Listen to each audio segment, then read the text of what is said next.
Subway Everyday Value means many mouth-watering pile-high favorites are $5 footlongs, like the fresh toasted tempting meatball marinara and made-to-your-order BLT. The $5 footlong anthem rolls on, only at Subway, where great everyday value lives. Subway, eat fresh.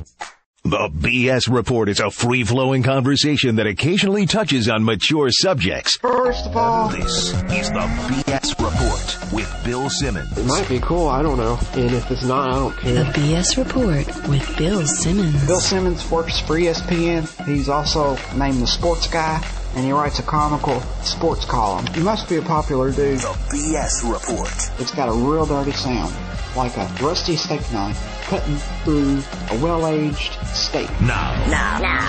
Here's Bill Simmons. Welcome to the BS Report. We like to have celebrities on from time to time. And this guy certainly qualifies as on the Subway Fresh Take hotline right now. David Duchovny, what's happening? Hey, how are you? It's my honor and privilege to be here. Well, we had never exchanged emails until about, I think, like 6 weeks ago. And I had a mailbag. Had a mailbag where I had the Diane Lane All-Stars for my over 40 hot-looking woman. We have a mutual friend, and I get an email out of nowhere from you. You were outraged that I didn't include your wife on the list, and I didn't realize that she was 40, and that's why she didn't make it. So we hashed it out. I told her that, and that was the best way out of it you could have ever imagined. And I also told her that you were thinking of starting the new team of those who are 40 and don't look at hot All-Stars, and that she was going to hit leadoff, maybe? Yeah, maybe if I named it after, I think I would win even more points. But yeah, that was the ultimate compliment, though, that I had no idea she was 40. It is, and she can hit anywhere in your lineup. Yeah. I'm going to blow it out. I might have like a 25-man roster. I was even thinking about this. I think I need to go that might be tough. I think I could get it. The Bush Leagues for that one. There's a lot more out there than I realize. And then you get, on top of it, you have some actresses lie about their age, and then they become honest later in their career. Much like Dominican players. Yeah, exactly. Yeah, exactly. So you got to figure that out. Or Cuban boxers. You're promoting a movie. Let's just get this out of the way, the movie thing. And then we can hit the other movie's stuff. The Joneses, damn it, I wish I knew when it came out. It comes out in like 2 weeks. Maybe you can add that at the end. I'm an idiot for not knowing the exact date. But no, I'm going to guess. It's April 14th because usually movies come out on a Friday, and that would be 10 days. We're taping this on a Monday, so there you go. I like it. I like it. Let's just say it's April 14th. It's with Demi Moore and it's a really smart, I'd call it a dark comedy. Okay. I don't even know what that means, but I'm going to call it that. As opposed to a black comedy? Yeah, that doesn't sound right to me. All right. I think I've never heard dark comedy. I've heard the black comedy. Yeah, but maybe you're creating a new thing. It's a really it's a strong movie, and I'm proud of it. And it's not going to be a really wide release, so people have got to get out there and see it, and then maybe it'll get a little wider. Didn't it premiere at the Toronto Film Festival? It did. It premiered at Toronto, and it got picked up there for distribution. And it's just a really great idea that I read a while ago. I think I read the script maybe 3 or 4 years ago, and I can give it away, even though don't. It's just don't. Did you say? No, don't give the plot away. Okay, I won't give the plot away. But it's a very smart idea that once you see it or once you read it, you go, damn, I should have thought of that because that's a great movie. Somebody like you've made enough money, you've had a career, whatever. When you have these independent movies that come to you, and a lot of times, obviously, you're not going to make the money that you would normally make if you just did a normal movie.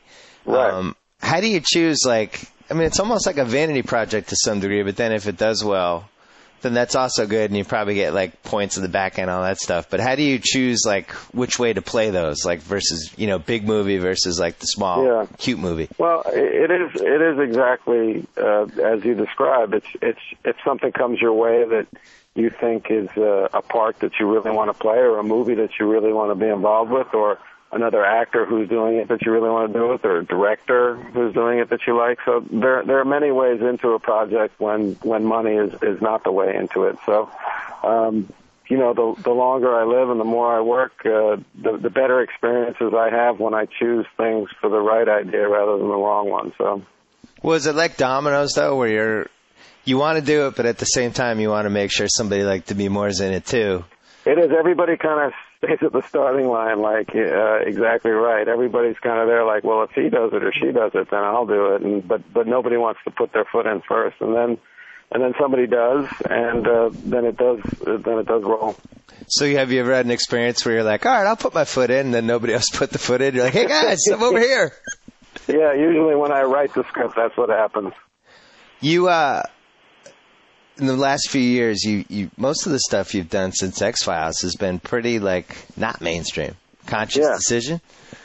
Well, both. I mean, the mainstream got smaller in a way. The kind of movies that you get to do in the mainstream got narrower, and the pool of actors that are considered bankable got narrower as everybody kind of got scared of the economics of the business. So it was a combination of having been in a show that was immensely popular and having had that and not really wanting to necessarily do that again, and wanting to try different things as an actor, writer, director, which seemed to come to me more on the smaller indie level than on the big blockbuster level.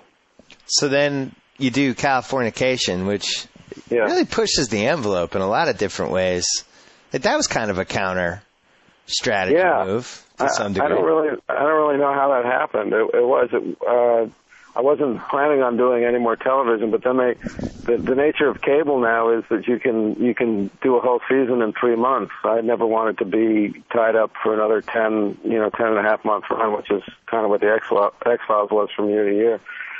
So that opened up the door for me, and then the comedy and the Californication was really it was the kind of comedy that I had wanted to do that I hadn't seen coming my way, and it was a little different from the mainstream comedy, even though I think actually with the Californication comedy has kind of gone mainstream now with The Hangover, movies like this. So it's almost like I don't want to say that the movie's caught up, but I think that taste changed a little bit more towards the kind of comedy that I wanted to do, not just sexual content at all necessarily, but more like verbal, and I saw Californication as being a really intelligent comedic voice, and going back to like the farces of the 70s, like Shampoo and The Last Detail, when you could actually have adults in a comedy rather than like Gilligan. Yeah. The first time I realized that you had a sense of humor, because, let's face it, for a few years there, you were the X-Files guy. And then you did Larry Sanders, and you're showing your scrotum and all you had the gay crush on Larry. And I think my reaction was probably like everybody else, was like, wait a second, what's going on here? This guy's funny? Like, did it bother you that you had a sense of humor, and yet that wasn't able to obviously be exhibited in X-Files? Well, there were some funny X-Files, we like to say, but the vast majority were not, so that's the lasting impression that's left. It's kind of dark and somber. But I found at some point, even after Sanders, that whenever I would do something that was either funny or meant to be funny, that people would always react with surprise. So in some ways, it's just I think it has to do with I'm somewhat deadpan maybe in general, or dry. So I think sometimes it's very close to the way I play things when I'm serious. So it can be confusing a little bit. But I think forever people are going to be surprised that I'm funny because of just that first impression. Well, I think Californication's probably fixed that for the most part. I just think, I think you make a good point, which is when you want to make a career change, just show your scrotum. That's the blueprint from now on. I think so. It was probably one of my favorite episodes, too. When did they first ask you to host Saturday Night Live? Oh, God. Late 90s, right? Probably like 96, 95. That was kind of a dream come true, growing up when I did, to be able to host SNL was such a big deal. And that was fun to be asked and to be able to do it twice. And I'd love to do it again sometime. The Larry Sanders thing, how did that develop? Was that your idea or his? Well, I'd wanted to go on Sanders because I loved the show, and I was getting the tapes sent up to me in Vancouver when I was doing the X-Files, and I didn't know Gary. And I just said to my agents, please, if there's any way that I can be one of their celebrity guests on the show, it's my favorite show. I want to be on it. So they got me this part the first time, which was to play myself and to get bumped off of the show and to get pissed off and really kind of make an ass of myself for being bumped by, I can't remember who went long. Yeah. And so we did that, but I met Gary, and he invited me to his basketball game through that, and we became friends. And I like to tell this story because Gary, I was sitting in the audience watching Gary work, and he walked by me, and I introduced myself. He had no clue who I was, and we were just about to do a scene like a half an hour later. And he had no idea who you were? No clue. No clue. Wow. He looked at me like you look at a stalker. And we went down and we get the scene that we're going to do, because it wasn't improvised, but it was loose. It was really a loose way to work, really wonderful way to work. And we did one take, and Gary kind of did a double take to me, and he looked at me and he goes, how old are you? And I said, whatever I was at the time, 34 or something, 35. And he goes, what took you so long? Wow. So that was always our, that's like the benchmark for me. It was like, Gary, at that point anointed me. I was like, oh, okay, I got something. And then you guys actually became legitimately friends. Really good friends. And when I lived in L.A., we would, he has a basketball game at his house every Sunday, and I'd play most every Sunday. All right, well, be honest, no sugarcoating. Like, what's the quality of play at the basketball game? It's really hard for me to believe that this is like semi-pro level caliber games. Depends who shows up. Depends how many women show up. It depends who shows up. Well, there's your first problem. Depends on how many women show up. That's a red flag coming out of the gate. That's a joke. The only woman that ever showed up was Sarah Silverman. Yeah. Okay. Yeah. Yeah. So you're is saying she good? No, not necessarily. No, not that good. It's a drawback to be a woman on a basketball court. They don't have the right ACL. Well, what about PCLs. Griner? Griner's going to kill me. That's true. Griner will stuff me and then stuff on me. So who is the best celebrity player in those games? Who's good? Well, Sandler's got an interesting game. Really? He's kind of tough. He's strong. He's a lot stronger than you think. He's kind of a guy that you don't like playing against because he puts his ass on you. Physical. He's a little physical. Like maybe somebody who could have played in those mid-'90s New York teams. Yeah, if he were a foot taller and a little faster. Yeah. Like an Anthony Mason type game. Yeah, exactly. That's it? Who else was good? Gary will hit your three for you. He'll spot up and hit a three. Surprised to hear that. I do believe it's the high school three line, but it's still a three in our game. Is this does he have a full-length basketball court, or is it like a half court? No, it's a half court. And I much prefer to run full length even now. Half court to me is not the same game. It's been a while since I played in there, so Wait a second, though. You just insinuated that you still play. I do play. I have a standing game in New York every Sunday. That's at Chelsea Piers. And you don't play in L.A., though? No, I don't have a game in L.A. I never got into having a full court game in L.A., and I'm not sure why. It's tough. You know why? Because it's much tougher to find places to play at night here. It's not like back east. And back east, there's always like, a buddy of mine has a guy at church. We paid off the janitor $40. Exactly. We got there. Here, it's like there's a lot of legal stuff, and you can never like sneak into a school. And I don't know why that is, but it kind of sucks. And not everybody wants to drive 45 minutes to play and then drive 45 minutes back. Right. Does it bother you that at this point in your career, people don't realize that you're an enormous basketball fan? Like anybody listening to this podcast for the first time had no idea that you were a gigantic basketball fan. Fan? No, I don't care that they know I'm a fan. It bothers me that they don't know I can play. All right. And I can't prove that on the podcast either, so it's still going to remain that way. So whose game do you have? Whose game? Who's my game like? Yeah. Well, I got that bone to pick with you. You say I look like John Stockton. I don't have his game, and I do not look like John Stockton. I don't believe it was probably a reach. I don't think I'd had a pop culture reference in like 2 pages, so I needed to work one in. But I do like your pop culture references, and I did enjoy it.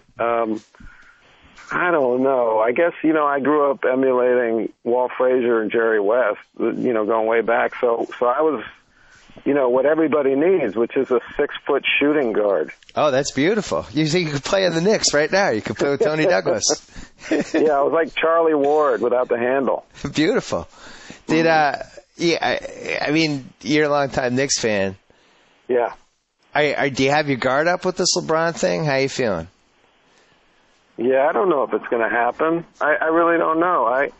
I would love to get LeBron, but I'm also old school in that I like teams to actually develop into teams rather than just buying the best player that you can get and hoping that you win a championship that way. I love the Yankees, but it's hard to root for teams that just buy great players, and I know that's the way it is, and I know other people do it, but I would love to see, give us another, it would probably take 30 years, but we'd get a team, a nucleus together, and we could win in 30, 35 years. I identify with that a little bit because even though it was awesome, obviously, when the Celtics won in 2008, that wasn't the Celtics.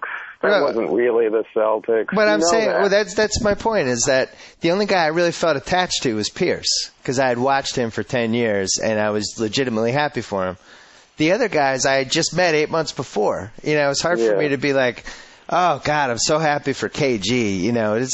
This guy had no relationship. James Posey, 75% of the team were new guys.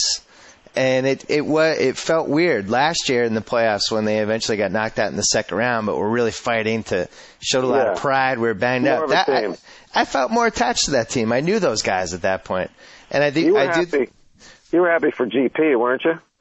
I was not happy for GP. I do feel like that is one thing that the Knicks fans. I think next year is going to be weird to some degree. That it's going to be like rooting for a fantasy team.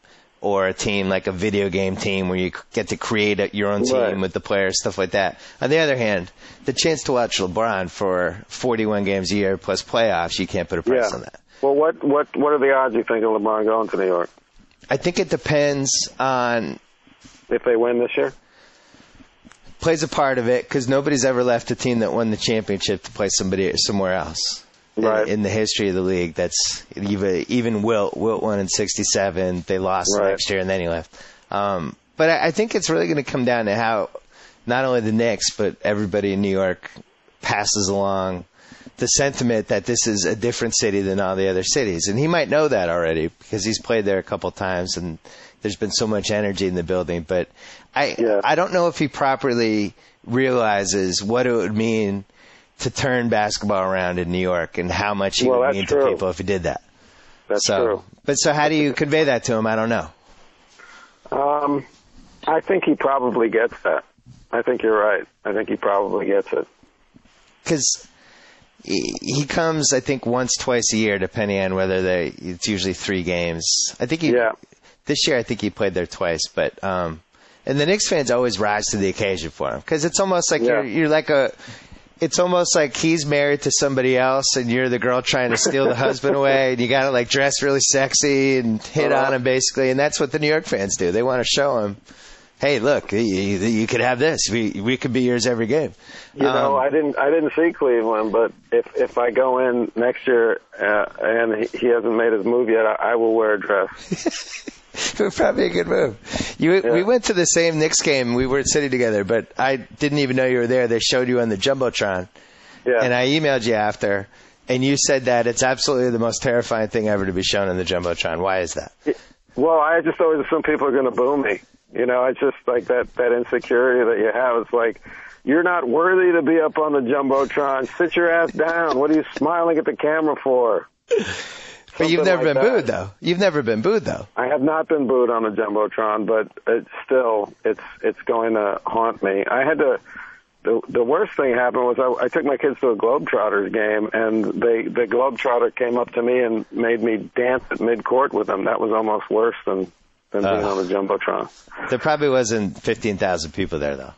But there was like 5,000, Wow.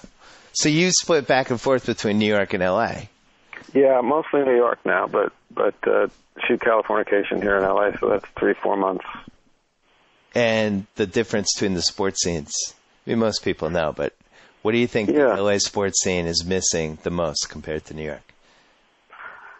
Well, I guess they always say that the fans are not as rabid, or they leave in the 7th inning from Dodger Stadium, or they just expect the Lakers to win all the time. And I guess there's some truth to that. But you know what? I don't know if there is any longer such a huge difference in all the cities. I know you think Boston, and you may be right. Maybe Boston is the way New York used to be. But to me, I look around and there's all this other stuff that's going on at the games, and I don't know how much people really know about basketball anymore, or baseball, or whatever, So I don't know. I don't know if there's a difference anymore. Yeah, I think the difference is narrowed. Don't go after LeBron. Well, I think the difference is narrowed because it's harder to get tickets now unless you have money or connections. That's and I think the middle lower class fan has been priced out to some degree. So, even last night watching the Red Sox game, Red Sox Yankees, they brought out Neil Diamond in the 8th inning, and at Fenway for the last like 10 years or so, maybe I want to say it started in the late 90s. I can't remember exactly when, but they started playing Sweet Caroline. Yes, I noticed that when I went to Fenway last summer. And it was the kind of thing that I'm not sure would have taken off in 1990. Maybe it would have. It's kind of representative of the new regime of what's happened to Fenway and them updating it, and the fact that they always call it the pink hat Red Sox fans. Like you never saw pink hats at Fenway before 2004, right. Stuff like that. Right. And I was wondering, like, what would have happened in 1992 if Neil Diamond had come out to sing Sweet Caroline during a Red Sox Yankees game. I feel like they would have thrown things at him. And this time around, they're going crazy and singing along and doing the bump bump ba with them. And I don't know. I didn't know if it was a good thing or a bad thing, but I do know if I had been there, I might have enjoyed it. I don't know. It was just weird. Why Sweet Caroline? It's just something that started near the end of the games. They play it at the same point every game, and it really took off like in the last 6 years, last 5 or 6 years. It's a sing-along, isn't it? So and the crowd would do the bump, bump, ba part. But I just don't know why the crowd is entertained in this way. Look, I sound like the old fuddy-duddy, but like I go to the game because the game is entertaining. I don't need the thunder sticks. I don't need a T-shirt. I don't need any of that. But I sit there with my kids who are 10 and 7, and that's what they respond to. They love that stuff. Yeah, but they don't really get the game yet.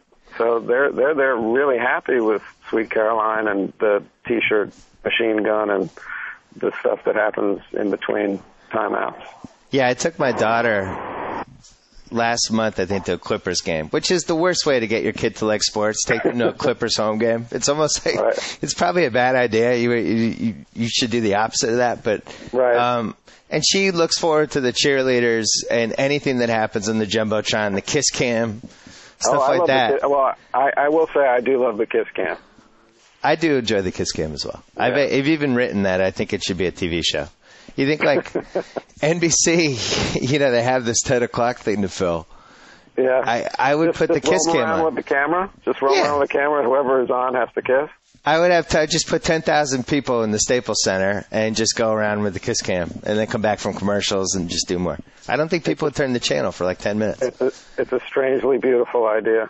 Thank you. Hey, speaking of TV, X-Files was, I guess, the 90s version of people being into a show so much that it was actually annoying. Like how much they analyzed it and peeled apart the layers and argued about it and got together to watch it. I think Twin Peaks actually was the one before that, and then X-Files, and now Lost. Are you following what's happening with Lost at all? I mean, I have no idea what's happening with Lost. Right. I've never seen one. I'm sorry, but the whole thing about like the internet and people and your show. I guess the internet was around the last couple years, but not in the form it is now. No, they kind of grew up together in a weird way, because I remember, probably 95, 96, 97, now that's like the third, fourth, fifth years of our show, started to get this idea that there was something out there, that there were chat rooms. I remember hearing that word, chat rooms, and people were talking about the show.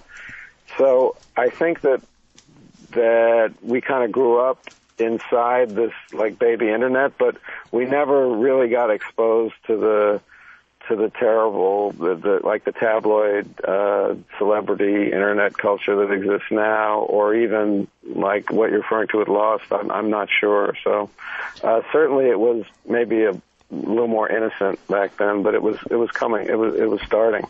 I think the big difference, just in terms of the actual TV show, is that people picking apart where plots are going obsessively, like even before the plots are fully developing. And we've even seen in the case of Lost a couple of times where I feel like they jumped out of plots or they got rid of characters solely because of the reaction on the internet to them. Well, I think that I remember at some point when a couple characters in the X-Files were named after certain high-profile fans that the producers were in touch with or were aware of their conversation at some point, and that they were listening to how people were reacting to certain characters and plot lines, and I thought, oh my God, that's horrible. Ugh. What made you decide eventually to walk away from that show? Oh, well, it was 8 years, and I just really thought that we'd done, in terms of the television show, we'd done everything we ever set out to do, and it couldn't get bigger, and it could only get worse, and we were getting tired, and I did want to continue that show as a movie franchise, and I thought if we try to go out, we can't go out on top. It was too late for that, but if we go out, not at the bottom, then we can still go on and make this a movie franchise, which has been tough because, we had the first movie, which did very well, but the second movie that came out a year and a half ago was a smaller budget film and had to compete with all the summer blockbusters, and it didn't do as well. So I don't know if there's going to be another one. I hope so, because we all like doing the movies, but just not living our lives solely for that show. Do you still have people coming up to you talking about aliens and all that weird stuff? Oh, talking about aliens? Alternate universes, all that crap? Yeah, nothing? Not so much alien. I mean, I don't usually hang out that long. If they lead with the alien thing, I don't really hang out for the rest of the conversation. It's a good way to get you to keep walking. Yeah, exactly. So, generally no, but I think, it's kind of eternally fascinating to people. It comes and it goes. Obviously when we were doing the show, it was a big deal to speculate about aliens and government conspiracy. And then I think it kind of went out of vogue. And now with the vampire stuff and the Twilight, this kind of supernatural stuff seems to have come back into vogue. So I think it's always going to be in and out that way. I think that would be the greatest season finale for Californication that you could have. Have it somehow be some sort of alien government conspiracy. Like, just work that in the last one out of nowhere. Everybody freaked out. I'll have Gillian Anderson come in and we'll finish it off. What happens with Californication going down the road? Because the end of season 3 was about as dark and dismal as it's going to get for Hank Moody. Yeah. So where does it go? We like doing that. I think that we remember and we know that we're a comedy, so we're not gonna stay in that place. Even though I like the fact that we're a comedy that can handle that kind of darkness. How much did you have to do with creating the character? Very little. It came to me fully written, fully created that way, and just whatever I brought to it was my interpretation. But in terms of like who the guy is, what he does, what he says, that was all Tom Kapanos, the creator of the show. And what made you decide, I want to play this guy? It was really, as I said before, it was the kind of the verbal intelligence of a comedic kind of anti-hero, that he was terribly flawed and yet really smart. And how do you make this guy relatable? How do you portray this guy in a way that people are actually going to want to pull for him? And I thought that's a tough one. So let's try it. Well, I told you, I'm a little bit embarrassed to admit this because people are going to think my mother is crazy.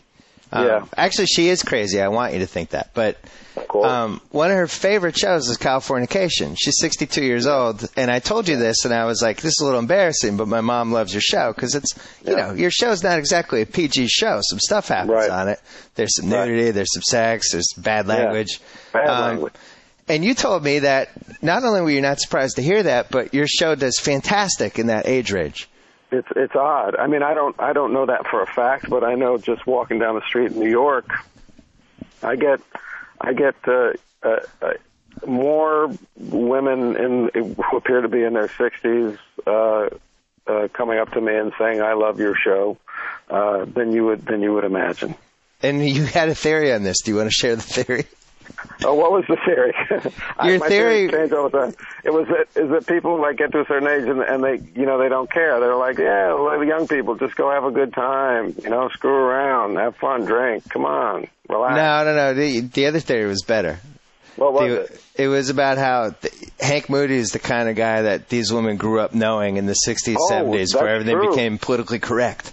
Yes, well, this woman actually said that to me. This woman in her 60s actually came up to me and said something like, "Oh, God, thank God for your character on TV. Everybody, all these men are such now." I was like, okay, I'm going to keep walking because this is kind of like talking about aliens, so I'm going to go. Well, I'm even more ashamed to admit this. I threw that theory at my mom. And she was like, "Oh, yes. Oh, that's why I like it. It reminds me of the old days." I'm like, "Oh, my God, just shoot me in the head." Can't you can't she watch The Ghost Whisperer? Well, go ahead. She said, "Before I met your father, let me tell you some stories."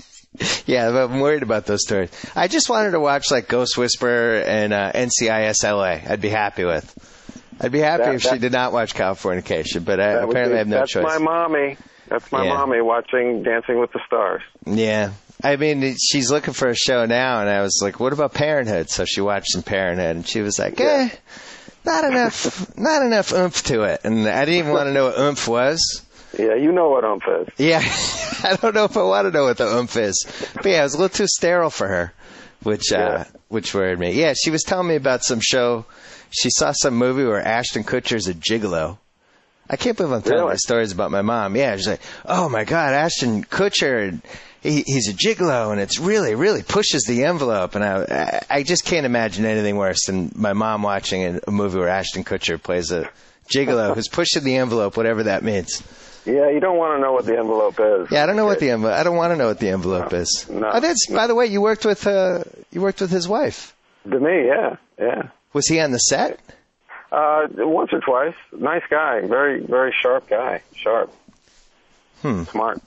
Yeah, that's a couple that I thought would have not been around anymore, but it seems. And yet there they are.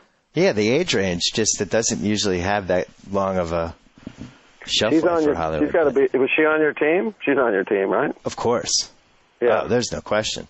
Yeah. Hold on, I have to have one question from Dan Silver, who works for ESPN, really? who did 30 for... You saw 30 for 30. He's one of the guys who did 30 for 30 with us. And a self-described gigantic X-Files geek. But his question for you was, how do you develop such natural on-screen chemistry with your female co-stars? I like the way you read it. Yeah. It's just if you don't have it, you just have to kind of fake it, I mean, it's just, that's part of the job. I never understand when people say, oh, they didn't have good chemistry. I mean, I always feel like, well, then you didn't do your job. I mean, you're supposed to look like man or woman, whatever it is. Like if you're in a buddy picture, you got to make that chemistry. That's part of it. So I would have to say that's part of the job. All right. Is there, you don't have to name names, but has there been a time where there was just no way you would have liked somebody in real life, but you had to fake the chemistry and you hit it? Absolutely. But there's that old story from I think it's Officer and Gentleman where, and I don't know who hated who. It was Richard Gere or Deborah Winger, and the fact is that the camera just reads intensity. So hate looks just like love to the camera. One more question from Dan. Yeah. he says, you've created one of the most legendary Geek World characters of all time, meaning that people geek out for it. What do you think of the character of Mulder now? Provocative. Way to go, Dan. I'll always love Mulder. I got a kick out of him. He was, for being as straight-laced as he was irreverent, and I did try to bring some humor into the guy, and I really liked the fact that he was tilting at windmills, that he was fighting that uphill battle and always trying to win a fight that he couldn't win. I respect that in people, and it's fun to play in characters. My question is, Red Shoes Diaries narrator, badge of honor? Because for me it would be. That was a very influential show for a lot of teenage kids in the 80s, like myself. Yeah, sure. Well, it was on Showtime, so I gotta say yes, badge of honor. It was. It was an odd gig because I would do that at the same time I was doing the first couple of years of the X-Files. I would fly down to L.A. and do 5 or 6 episodes of Red Shoes in a weekend, because I only had to do these bookends, and I didn't even have to memorize anything. They'd just have the letter.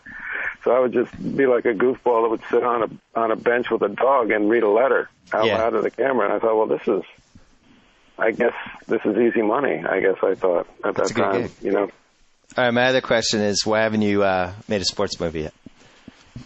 Well, I sent you Bucky. You got to read it, and then we'll make it. And would you be in that though? No, I wouldn't. I don't think so.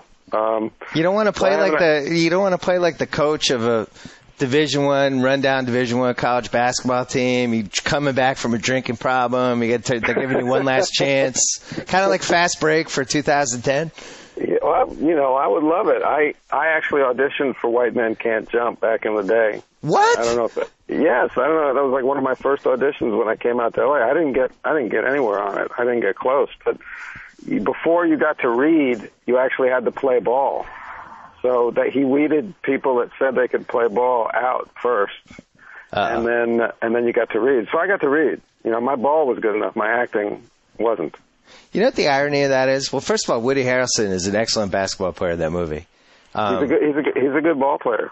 Yeah, I mean, I don't know now because there's been a lot of marijuana. He might not have the first step anymore. But what's weird to me is unorthodox game. But Wesley Snipes not a ball player. Yeah, that's the part that I don't get. Is they were so careful about the Woody Harrelson casting, as you just said, and yet Wesley Snipes had one of the most annoying sports movie basketball games I think ever.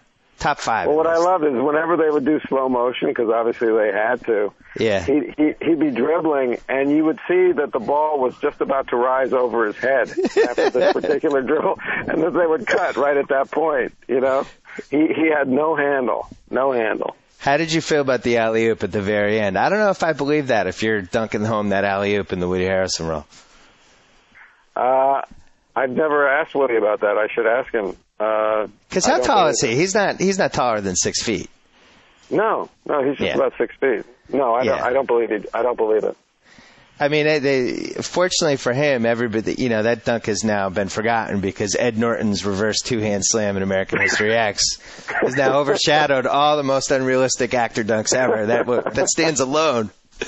But that would have been interesting with you. Your whole career would have been different because that was pre-X-Files, right? Yes, I probably wouldn't have been on the X-Files. There are many movies I did not get that would have made my career different. So, give me like 2 more. 2 more? Yeah. I mean, that's a good one. That's because you do that one. Well, I guess I read.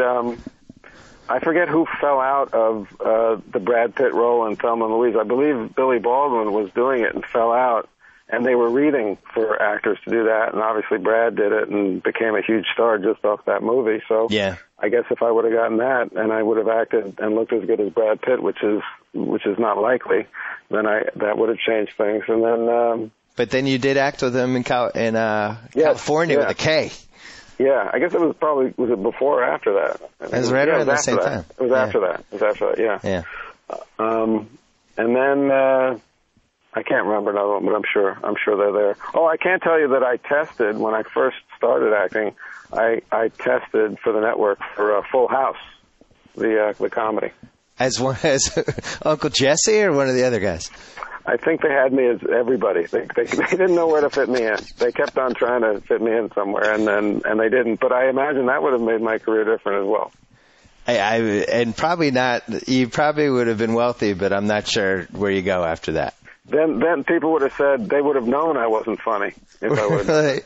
And you're pigeonholed as one of the Full House thing. The White Men Can't Jump thing would have been really interesting though, because you do that, and then you're probably doing a couple comedies. And then you probably have to do some crazy erotic thriller as a detective to kind of counteract, I don't want to be pigeonholed as comedy guy. You want to be my manager? I think you should be my manager. Trying to play it out for you.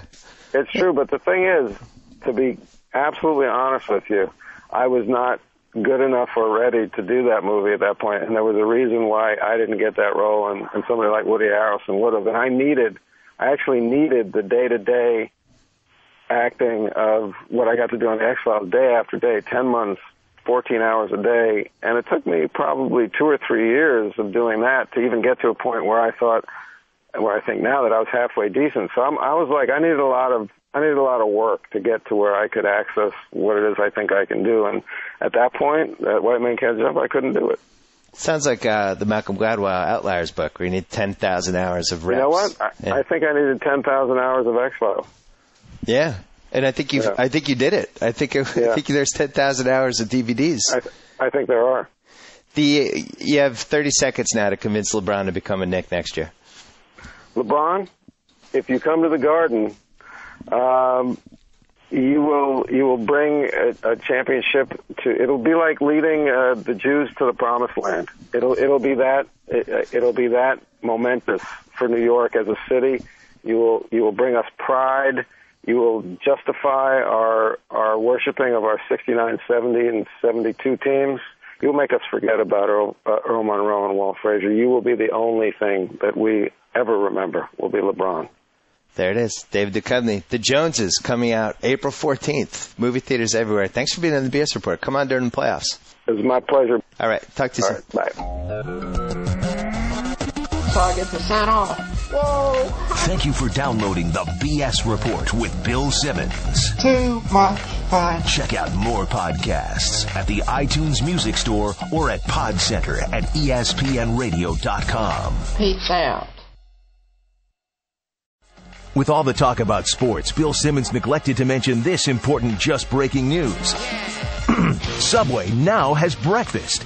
And unlike the competition, you can get it made just the way you want. Like the Subway Western Egg White Muffin Melt. Add jalapenos, banana peppers, tomatoes, or try Monterey Cheddar. Build your better breakfast at Subway. And after you build your better breakfast, grab your favorite $5 footlong to go. Made to your order all day, every day. Only at Subway.